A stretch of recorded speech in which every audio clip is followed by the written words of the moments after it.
yang menerima data informasi berbagai hal itu harus memikirkan sesuatu yang memang diridhoi oleh Allah, karena itulah yang dikehendaki oleh baginda Nabi Muhammad SAW. Nah, dari akal pikiran turun ke hati. Hati ini mainnya perasaan.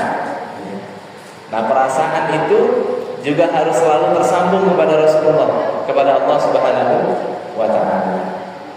Nah, dari pikiran ke hati, hati diucapkan melalui lisan. Nah, itulah kemudian kita banyak sholawat, kita banyak zikir. Ini tadi ketika perjalanan maghrib ya, saya lihat sebuah mobil ada tulisannya Sobat Ngarit. Kalau dengan Sobat Ngarit kira-kira ini perkumpulan apa ya Pak? Perkumpulan juragan kambing, juragan sapi ya. Ternyata Sobat Ngarit itu singkatan Bapak Ibu ya. Sobat Ngarit, sholat tobat ngaji wirid gitu ya. Jadi ternyata tempelan-tempelan stiker itu bisa mengingatkan kita ya. Kita supaya banyak sholat tobat ya, sholat sunnah yang merupakan sholat mutlak buat dosa-dosa kita yang sudah lalu bahkan kita sudah lupakan. Terus apa? Tadi yang disampaikan oleh sahabat, banyak-banyak ngaji dan sering-sering kita ikut wirid ya.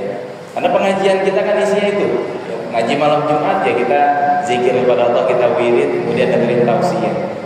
Karena itulah yang kemudian menjadi bukti nyata ya, yang merupakan bagian keempat, yaitu perbuatan kita yang harus selaras.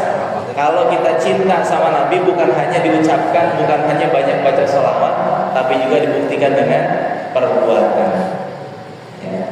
Jadi tadi apa saja? Pikiran, hati, lisan, dan perbuatan. Kalau sudah selaras semuanya, insya Allah kita menjadi manusia yang seutuhnya, atau bisa disebut dengan al-insan al-kamil ya, manusia yang utuh. Jadi pikiran, hati, lisan sama perbuatannya sama ya. Jadi nggak ada yang mencela-mencela, belok sana belok sini, nggak, lurus semuanya. Tujuan kita adalah ridho Allah. Tujuan kita supaya diakui oleh Nabi sebagai umatnya. Tujuan kita buat sama-sama masuk surga ya.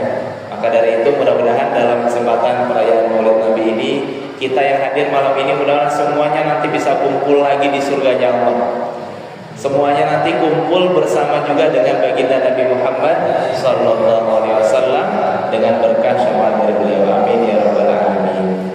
Ini saja yang saya sampaikan ya. Mungkin rada panjang dikit dibanding Ustaz Akbar ya. Tapi nanti ini masih pembuka. Biasanya kalau lauk-lauk pembukaan itu biasanya memang di awal ya. Makanan intinya nanti dari kiai-kiai kita, dari guru-guru kita ya. Tapi bidadar pada subhanallah wa bihamdihi asyhadu an la ilaha illa anta. Assalamualaikum warahmatullahi wabarakatuh. Waalaikumsalam warahmatullahi wabarakatuh. Terima kasih.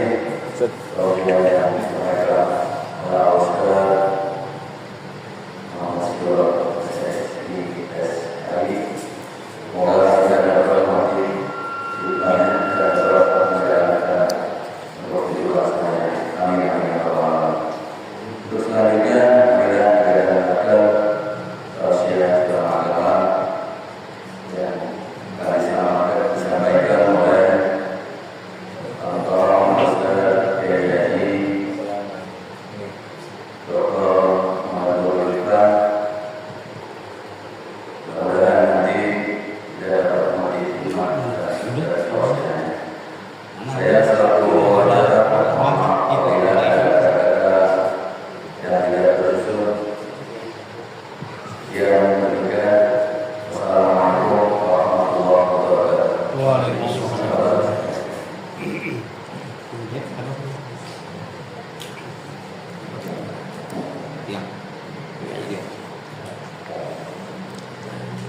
Assalamualaikum warahmatullahi wabarakatuh. Waalaikumsalam warahmatullahi wabarakatuh. Bismillahirrahmanirrahim.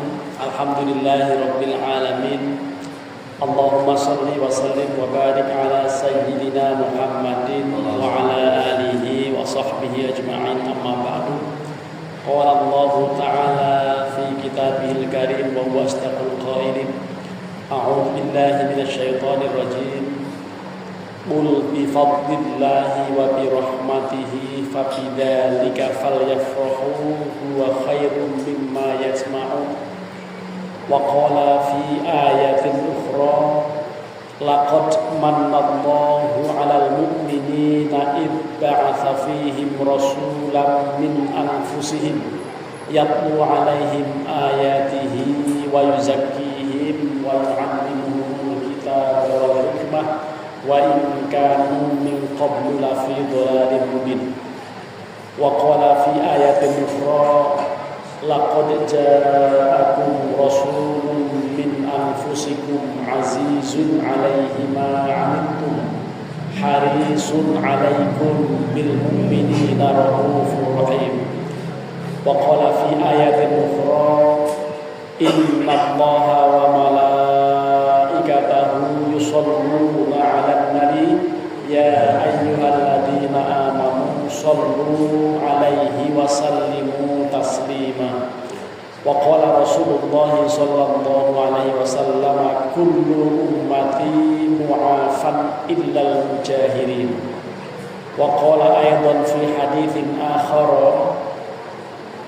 kullu ummati yadkhulunal jannata illa man aba. Qalu ya Rasulullah wa man ya'ba? Qala man ata'ani dakhalal jannah wa man asani faqad aba. Shadaqallahul azim wa shadaqa rasuluhun nabiyyul habibul karim wa nahnu ala dzalika minasy syahidin wasyakirin walhamdulillahi rabbil alamin. Pertama-tama yang kami hormati Ketua DKM Mushola An-Nur, siapa ketuanya? Pak Hamid. Ya, beliau sedang di luar kota. Lalu yang kami hormati Ustadz Anwaruddin, Ustadz Awang Anwaruddin. Yang kami hormati Ustadz Akbarullah. Yang kami hormati Ustadz Sirot MA. Yang kami hormati Bapak RT. Ini ada RT 03, RT 01. Tadi ada 01 iya. RT 02 yang nggak ada ini. Ya mungkin capek karena pagi-pagi sudah ada maulid di sana, saya malah yang nggak hadir karena saya lagi asik di depan komputer sampai jam 2 dari jam 2 malam sampai jam 2 siang. Coba ngelewatin berapa jam ini. Alhamdulillah pada peringatan maulid yang ustadznya lebih banyak dari muridnya. Ini sekali-kali kan maulid penceramahnya lebih banyak dari yang dengerin. Gitu. Di mana-mana nggak ada begini. Yang hebat Mushola An-Nur luar biasa. Ya, penceramahnya 5, yang dengerin 3. Coba, ini luar biasa. Jadi ini peringatan Maulid yang jarang. Ya, di musola-musola lain nggak begitu. Ustadznya 1 sampai capek ngomongnya. Ya, apalagi Ustadz Akbar tadi singkat padat. Yang pengen masuk surga cintai ulama.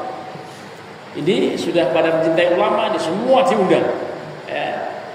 Itu insya Allah semua yang hadir di ruangan ini insya Allah masuk surga. Malah semua umat Rasulullah dijamin masuk surga. Kecuali yang nggak mau. Gitu. Kecuali yang memang nggak mau. Lah kita ini termasuk mau atau enggak ya masuk surga? Karena ketika Rasulullah bersabda setiap umatku pasti masuk surga, mereka mengatakan, beliau berkata kecuali yang nggak mau katanya. Lah yang nggak mau siapa ya Rasulullah? Yang taat padaku dia masuk surga, yang bermaksiat kepadaku itulah orang yang enggak, itulah orang yang enggak. Itulah orang yang nggak mau. Nah kita insya Allah termasuk yang masuk dalam kelompok orang-orang yang mentaati Rasulullah. Ya, kita selalu taat pada Rasulullah SAW. Buktinya ini maulid kita lakukan. Ini maulid jangan dikata melanggar ajaran agama. Karena maulid itu luar biasa. Itu perintah Allah. Tersirat dalam Al-Quran surat Yunus surat yang ke-10 ayatnya 54 ada kalimat a'udzubillahi minasyaitonirrajim qul bi fadlillahi wa bidzalika wa bi rahmatihi fa bidzalika falyafrahu dzalika huwa khairum mimma yajma'un. Katakan qul bi fadlillahi wa bi rahmatihi, dengan fadl dan rahmat Allah, dengan anugerah dan rahmat Allah. Fabidzalika, maka dengan anugerah dan rahmat Allah ini falyafrahu, hendaklah mereka bergembira. Nah, kita ini dalam rangka bergembira menyambut kedatangan Rasulullah, menyambut hari lahir Rasulullah, menyambut bulan Rabiul Awal. Ya, bulan Rabiul Awal juga disebut bulan apa? Bulan Maulid. Ada nyanyiannya kan? Bulan Maulid, bulan yang suci, yang senantiasa kita hormati. Gitu kan ya? Ada lagu begitu ya? Tersebut dalam Alkitab. Dan itu lagunya lagu Nasidaria. Saya bahkan mungkin gak kenal. Lagunya orang kampung. Jadi bulan Maulid, bulan yang suci, yang senantiasa kita hormati, karena memang disebut dalam Alkitab, dalam kitab-kitab lama dulu akan datangnya seorang Rasul. Sesuai juga yang disampaikan dalam kitab Al-Barzanji itu. Ya, Al-Haditsul Tsani an Atha ibni Yasar an Ka'bil Akhbar qala 'allamani Abi Tawrata illa sifran wahida kana yukhtimuhu wa yadkhiluhu sunduq, dan seterusnya. Ya mauliduhu bi Makkah wa hijratuhu bil Madinah wa sultanuhu bisyam. Itu dalam riwayat-riwayat Maulid Tibai misalnya atau Al-Barzanji, itu hadis dari Atha bin Yasar dari Ka'ab bin Akhbar. Atha bilang begini, dulu saya belajar kitab Taurat dari pembukaan, pertengahan sampai akhir saya khatamkan semua. Saya khatamkan semua, saya belajar dengan ayah saya namanya Ka'ab bin Akhbar. Ya, atau gurunya gitu ya.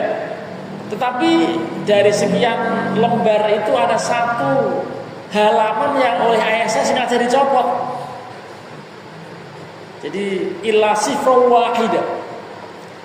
Falamma mata abi, ketika ayahku telah meninggal, saya penasaran. Ini yang dicopot ini apa ini? Satu halaman dicopot. Wa yudkhilhu sunduq, dimasukkan dalam peti lalu ditaruh di lemari gitu ya. Pokoknya nggak boleh dilihat katanya. Lah ketika ayahnya meninggal, beberapa saat setelah meninggal, dibuka itu petinya, lalu saya buka, ternyata faidan fihi nabiyyun yakhruju akhir zaman. Nanti di akhir zaman akan lahir seorang nabi, mauliduhu bi Makkah, yang lahir di Makkah, wa hijratuhu bil Madinah, dan hijrahnya ke Madinah. Itu dijelaskan itu. Sampai kekuasaannya pun sampai ke Syam, bahkan sampai ke Pondok Benda ini. Ya, jadi itu informasi-informasi mengenai Kanjeng Rasulullah Muhammad SAW itu disembunyikan oleh ayahnya itu yang mengajari kita Taurat, khatam, tapi satu itu loh. Wah, akhirnya orang ini penasaran di mana. Dan di zaman Rasulullah banyak orang penasaran terkait dengan wasiat-wasiat itu. Termasuk ada seorang sahabat besar, sahabat terkenal, sahabat yang andilnya demikian besar, namanya Salman Al-Farisi. Ini Salman Al-Farisi ini membuat orang-orang Makkah kaget, terperangah yang luar biasa ketika masuk ke kota Madinah dan terhalang oleh parit-parit besar ketika mau menyerbu Rasulullah.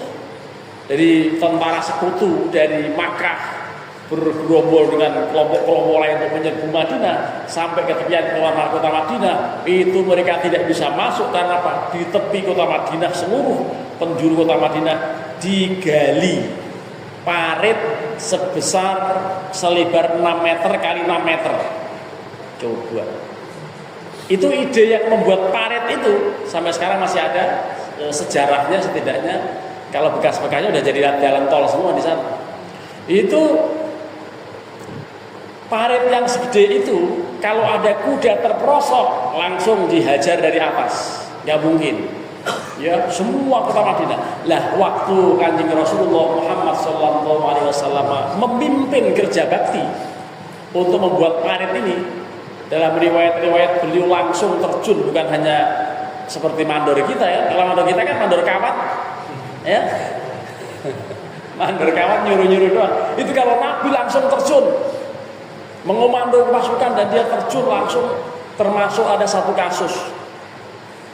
Ada satu bongkahan batu besar, dulu belum ada bulldozer, belum ada juga alat berat, belum ada beko, belum ada, masih tradisional, pakai paling-paling pakai linggis, pakai pacul, pakai apa nih, garpu, ya, itu aja alat-alat tradisional. Rasulullah langsung memimpin, bahkan saking sibuknya beliau pernah ini dalam riwayat, silahkan buka dalam kitab Al-Muhadzab, Rasulullah sampai tidak sempat sholat duhur, sholat asar, sholat maghrib, itu digabung malam sholat. Dari duhur, asar, maghrib dikodok di malam hari. Saking sibuknya mengerjakan kerja bakti itu. Jadi Rasulullah pernah dalam riwayat begitu. Saking sibuknya, pentingnya itulah. Waktu itu ada seorang yang kewalahan untuk menggempur batu besar, dihajar pakai linggisnya apa, bengkok, pakai paculnya soak, pakai garpu, pokoknya nggak kuat. Lalu minta bantuan Kanjeng Rasulullah, ya Rasulullah, mohon maaf, barangkali engkau bisa membantu kami. Ini menghajar batu ini, kalau sekarang dikeramatkan itu batu yang begitu. Itu di gedung Telkom Landmark, Bapak tahu nggak? Samping gedung LIPI Jakarta. Itu ada satu makam yang ketika mau dibikin gedung besar itu tidak bisa dibongkar, gitu. Dan itu sampai sekarang kan saya kalau lagi ngisi di Telkom Landmark sana, ngisi ceramah duhur, biasanya saya sempatkan agak cepat berangkat kalau saya ziarah di sini. Itu ada seorang pangeran Kuningan. Makanya ada kampung Kuningan itu, Kuningan Jakarta itu pendirinya. Asli orang Cianjur, asli namanya Syekh Arkamuddin. Itu termasuk orang besarnya atau pasukan intinya Pangeran Jayakarta. Itu di bulldozer dia apa nggak kuat makam itu. Lah, ini kaitan dengan apa yang pernah Rasulullah alami dan minta kepada beliau, seorang sahabat yang kewalahan tidak bisa menghajar batu besar ini. Akhirnya apa? Akhirnya Rasulullah turun tangan. Beliau mengangkat pacul atau apa namanya itu yang kayak apa namanya? Kalau di Ambon saya namanya dandang. Itu cangkul yang besinya lancip itu. Bukan garpu, diangkat juga, tapi dia lancip gitu. Apa namanya di sini? Ganco. Ada ganco, bukan jancuk, bukan. Ada ganco atau dandang atau apa. Itu Nabi mengangkat begitu, agak tinggi. Lah waktu beliau ngangkat agak tinggi, ternyata tidak sengaja baju beliau tersingkap, lalu kelihatan di perut beliau itu ada batu yang diikat dengan kain oleh beliau. Itu diikat gitu. Pokoknya ketahuan orang itu. Ketahuan orang yang minta tolong itu. Di sebelah kirinya ada batu yang diikat. Lalu begitu dihajar itu batu langsung pecah. Ayo terusin.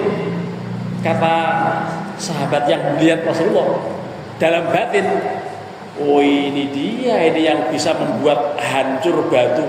Karena Rasulullah pakai jimat, jimat dasmu. Itu yang dipakai Rasulullah bukan jimat. Kenapa? Rasulullah sudah 3 hari nggak makan. Coba. Nah kalau sekarang anggota DPR itu, wah badoknya luar biasa itu. Ya, mewah-mewah sampai dijarah orang kan ya. Gara-gara wah gajinya tinggi apa ngomongnya nggak bener juga ya, ngomongnya menyinggung rakyat gitu ya. Oh itu lakuin jarahnya. Jadi akhirnya orang lah itu Rasulullah 3 hari nggak makan, hanya minum air zam-zam, hanya minum air sampai diganjel dengan batu karena lapar. Tuh Rasulullah pemimpin besar bisa lapar, bisa merasakan penderitaan rakyat. Lah kalau sekarang anggota Timur semua pejabat itu ada bikin empet. Makanya kemarin ada, tapi yang kemarin itu juga nggak boleh. Boleh nggak menjarah itu? Mentang-mentang polisi nggak bisa ngatasin, mentang-mentang kewalahan lalu dijarah remeh-remeh, itu boleh apa enggak? Ya nggak boleh. Ya bagaimanapun walaupun kewalahan, polisi bukan terus halal, tetap saja itu haram. Ya, karena Rasulullah bersabda, "Inna adimakum wa amwalakum wa aradakum haramun alaikum ka hurmati yaumikum hadza fi syahrikum hadza wa fi baladikum hadza." Terus Rasulullah begitu. Sesungguhnya darah kalian, harta kalian, kehormatan kalian haram untuk saling diganggu. Dijarah ini rame-rame, merampok 200 orang rame-rame jam 2 malam coba. Ya, segala kasur dirampok, pakai cawet juga dirampok itu. Bumbu dapur dirampok.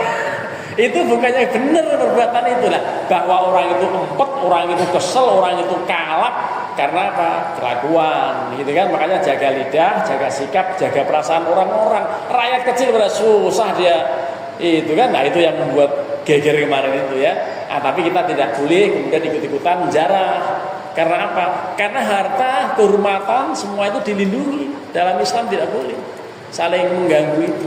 Lah ini jangan sampai tidak benar ya, bersikap gitu. Itulah jadi Kanjeng Rasulullah itu luar biasa. Ini saya masih ceritakan tentang tadi betapa orang itu akhirnya pas sudah selesai atau menjelang Rasulullah lagi agak santai begitu, orang itu mendekat lagi, ya Rasulullah, itu waktu di perut engkau ada batu. Loh, kamu lihat? Iya tadi waktu engkau ngangkat. Masya Allah, jangan ngomong-ngomong ya. Kamu awas jangan ngomong. Emang kenapa? Saya sudah 3 hari nggak makan. Itu nangis itu orang dengar kalimat Rasulullah itu, langsung pulang dan memerintahkan istri, tolong tuh kambing di belakang dipotong, nanti jam 12:30 atau jam 1 paling telat, nanti Rasulullah dan beberapa sahabat, kira-kira mungkin 7-8 orang, kita persilahkan untuk makan siang di rumah. Itu begitu perintah salah seorang sahabat yang tadi minta tolong Rasulullah. Akhirnya apa? Betul, istrinya sudah dibantu pembantunya memasak itu kambing dengan nasinya, ya kalau salah bukan nasi ya, pokoknya dengan adonan kue macam-macam. Dan akhirnya Rasulullah diberitahu, ya Rasulullah, nanti insya Allah makan siang di rumah saya. Alhamdulillah Rasulullah begitu. Tapi di luar dugaan, Rasulullah yang diminta untuk sekedar 7 atau 8 orang maksimal, itu Rasulullah mengumumkan kepada semua peserta kerja bakti. Pucet itu orang. Ya. Sahabat-sahabat semuanya, insya Allah nanti kita akan makan bersama siang. Loh, pucet gemetar, masya Allah, gak cukup. Karena kambingnya gak begitu gede, maksimal 8 orang biar kenyang. Jangan sampai ini 70 orang. Coba 70 orang diundang untuk makan siang, padahal awalnya hanya 8 orang. Ini kan kacau. Lah akhirnya apa? Begitu sampai ke itu orang sahabat itu pucet setelah itu, darinya tenang aja, tenang. Nanti pokoknya nanti saya kalau sampai ke rumah jangan ada orang lain kecuali saya izin ke dapur. Saya yang bagi. Gitu Rasulullah. Biar saya yang bagi, jangan yang lain. Istri kamu gak dikode begitu. Oh, baik-baik kalau begitu. Nah, sudah penasaran juga orang ini. Akhirnya berbondong-bondong, istrinya hampir pingsan. Masya Allah segini banyak mana cukup ya. Tapi suami tadi saya ngomong, Tenang, nanti Rasulullah yang akan membagi. Ya tapi malah kalau Rasulullah begitu pesannya. Ya tapi mana cukup Rasulullah begitu pesannya, percaya aja katanya. Loh, akhirnya Rasulullah langsung masuk di depan pancinya itu, lalu entah bagaimana sahabat-sahabat itu diminta antri untuk dicendokin daging kambing itu, ya ada tulangnya macam-macam. Itu 70 orang kebagian semua. Tuh, kebagian semua, kenyang semua. Masih ada sisa. Coba, itu dari mana kalau bukan Allah yang menolong? Nah, itu namanya mukjizat yang disebut dengan takfirul qalil. Ini kalau Ustaz Akbar punya itu lumayan punya keistimewaan begitu.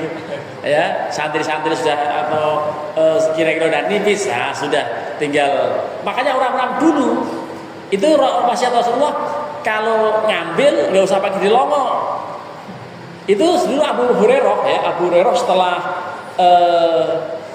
Rasulullah, pokoknya Rasulullah punya wasiat pada Abu Hurairah, tolong ini toples ini kamu ngambil aja, nggak usah pakai dilongok, nggak usah. Ternyata sampai beberapa bulan bahkan tahun kurma itu ada terus, gitu. Lah suatu saat entah bagaimana toplesnya jatuh, pecah, berantakan.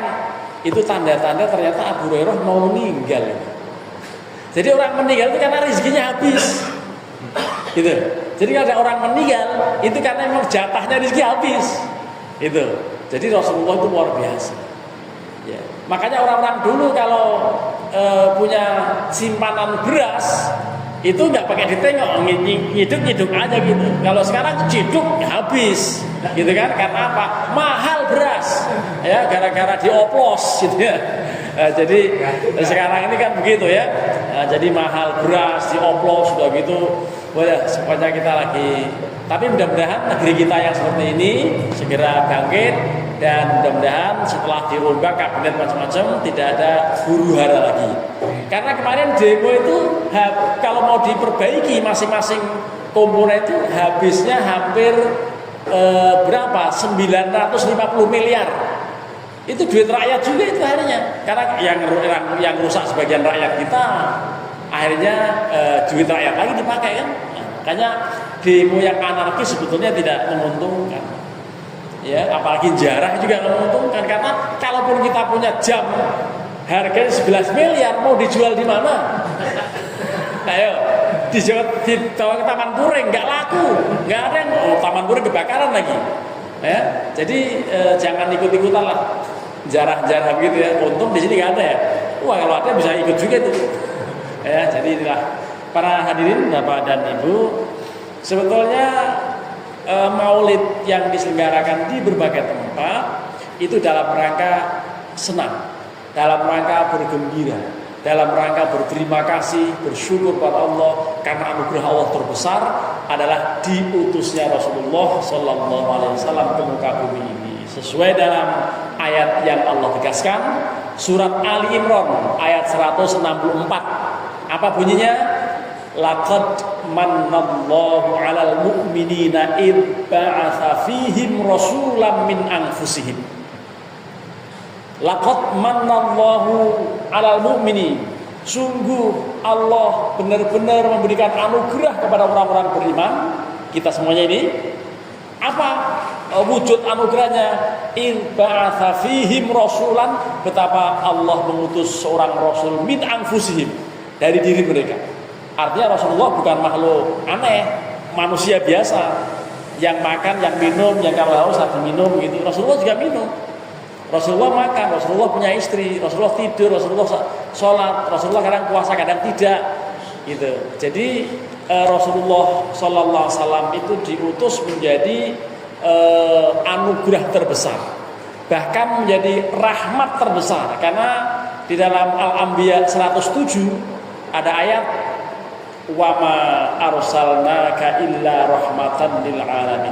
Tiadalah kami mengutus engkau wahai Muhammad kecuali menjadi rahmat bagi segenap alam. Jadi ini gara-gara ada rahmat ini kita saling bisa menyapa, saling bisa menyayangi, bahkan ada binatang yang punya anak walaupun kecil-kecil dilindungi arwana yang sedang bertelur itu anaknya dilindungi di mulutnya. Dia berani tidak makan berbulan-bulan untuk sekedar melindungi anaknya di dalam mulutnya itu arwana. Ya belum lagi binatang-binatang lain. Itu karena rahmat Allah. Dan Allah punya 100 rahmat yang diberikan, yang diturunkan di muka bumi ini hanya satu. Yang 99 nanti akan diberikan pada orang-orang beriman di hari kiamat di akhirat nanti. Yang hanya satu rahmat itu saja, itu tidak ada binatang yang tega makan anaknya, kecuali orang bejat menyetubuhi anaknya sendiri. Itu orang bejat. Ya. Ada orang bejat begitu. Ya.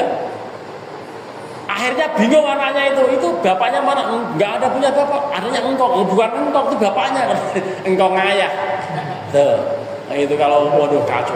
Itu kalau yang begitu memang luar biasa itu bejatnya.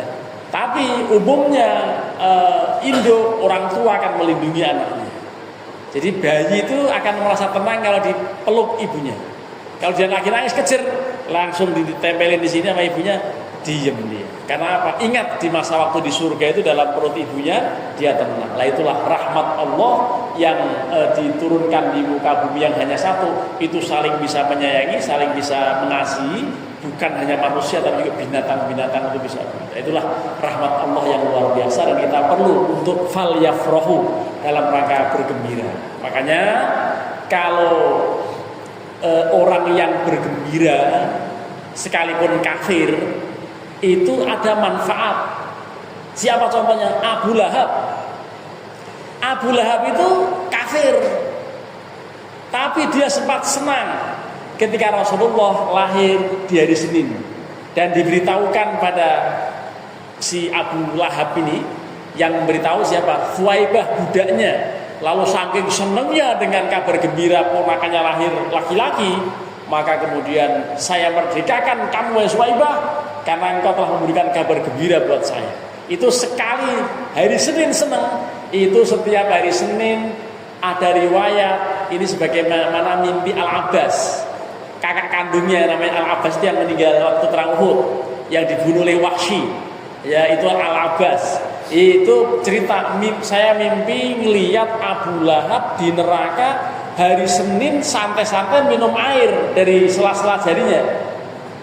Ternyata itu keringanan dispensasi atau tahfif atau tadi keringanan dari Allah gara-gara senang sehari dengan lahirnya Rasulullah. Apalagi kita senangnya sepanjang masa kan ya. Senang nggak dengan Rasulullah? Ya buktinya kita maulid sekarang ini. Terlebih lagi ustadznya lebih banyak dari muridnya. Wah ini luar biasa ini. Ya. Jadi itu tentang kesenangan kita, kegembiraan kita itu pasti akan mendapatkan pahala besar.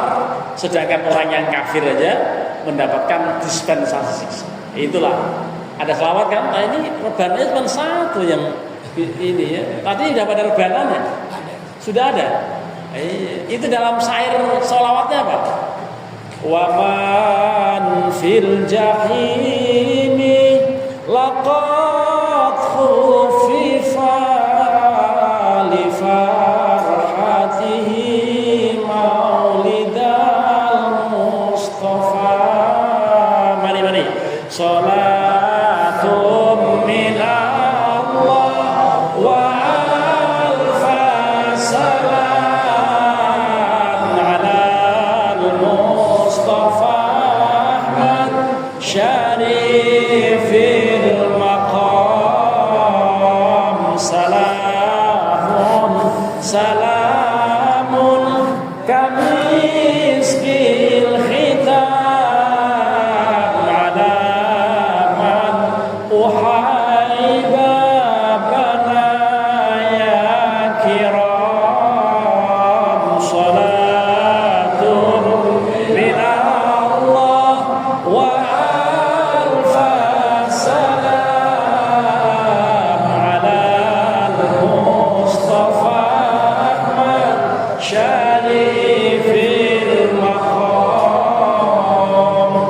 Itu kalimatnya waman fil jahimi laqad khuffifa.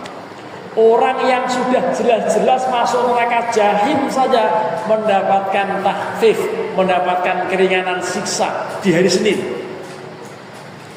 Kenapa? Li farhatihi maulidal Mustafa, karena dia sempat senang dengan lahirnya Kanjeng Rasulullah al-Mustafa di hari Senin. Makanya sebagian ulama yang fanatis, hari Senin sebaiknya jangan membaca surat Tabat. Gitu. Kenapa? Allah lagi berikan keringanan, masa dimaki-maki terus. Gitu. Jadi sampai begitu tuh, saking percayanya terhadap riwayat ini. Tapi kalau orang yang nggak senang maulid, tetap aja bantah ini apa itu. Ini keterangan seperti ini silakan baca kitab I'anatul Thalibin jilid 3 halaman 363. Tuh baca di situ ada itu mengenai riwayat, termasuk kitab-kitab yang ditulis oleh Syekh Muhammad Alwi Al-Maliki. Antara lain kitab Haulal Ihtifal fi Dzikri Maulidir Rasul Syarif.